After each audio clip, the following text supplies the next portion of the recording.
Isolation in Panchen Lama.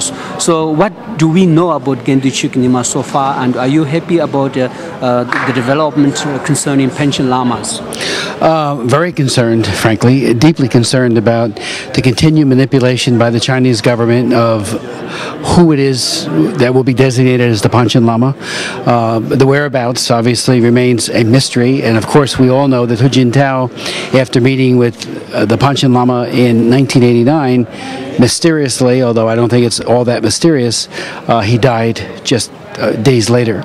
So I mean, the Chinese government has absolutely no right to pick a successor for any faith or religion. And we know with the Catholic Church and with other churches, they're manipulating constantly, with the government control, and with Tibet, it's absolutely outrageous. And Richard Gee mentions that do U.S. intelligence community have any information about the whereabouts of Panchen Lama Genduchuk Lama? As far as I know, no, but I wouldn't be at liberty to share that anyway. But I do think that I think. And I would hope that you would consider this for your article. I'm introducing legislation tomorrow that would hold high government officials and any of those men or women in the Chinese government who are complicit with or are part of torture, forced abortion, religious persecution, including and especially of the underground Catholics, the Uyghurs, the Christians, the Buddhists in Tibet. It is time for us to take action against the human rights violations that are gross and escalating in the People's Republic of China. And, we can't look askance, we can't just mention it.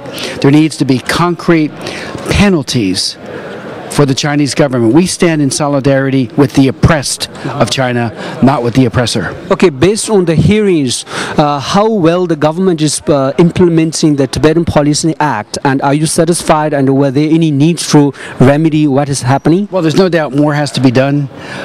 We need to demand the release of the Tibetan monks and the nuns who remain incarcerated, subjected to hideous tortures, which are routine in China today.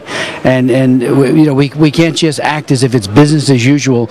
And I would admonish the Obama administration not just to think that by making mere mention of human rights that will suffice. The Congress, both Republicans and Democrats, are insistent that we want actions. That's why this visa denial bill that I'm introducing should be embraced wholeheartedly by the White House, because once we lost the leverage of linking trade and most favored nation status with China, once we did that, we didn't lose all of our tools to promote human rights. And one of those tools remains that we can deny access to the United States of those men and women who commit crimes against the Chinese people, including the Tibetans. One last question. So there was a mission of Obama meeting the Dalai Lama again in a proper way.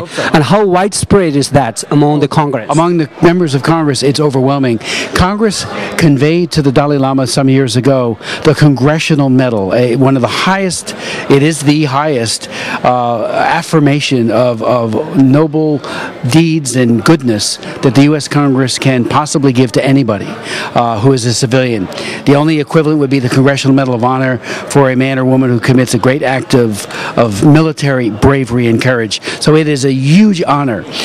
At that honor ceremony, which was held, and I was at it, at the Rotunda, President Bush, even though he wasn't part of that, came and made a very strong statement in support of the Dalai Lama, as did the House and Senate leadership, both sides of the aisle, Democrat and Republican. The president should receive the Dalai Lama with full, complete embrace.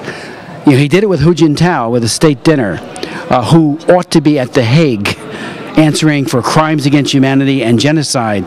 This man has committed barbaric acts, as is his government. Instead, he gets a state dinner. Well, the Dalai Lama is a great man. He needs to be treated with at least a parallel sense of importance and respect. Thank you very much, Congressman Smith.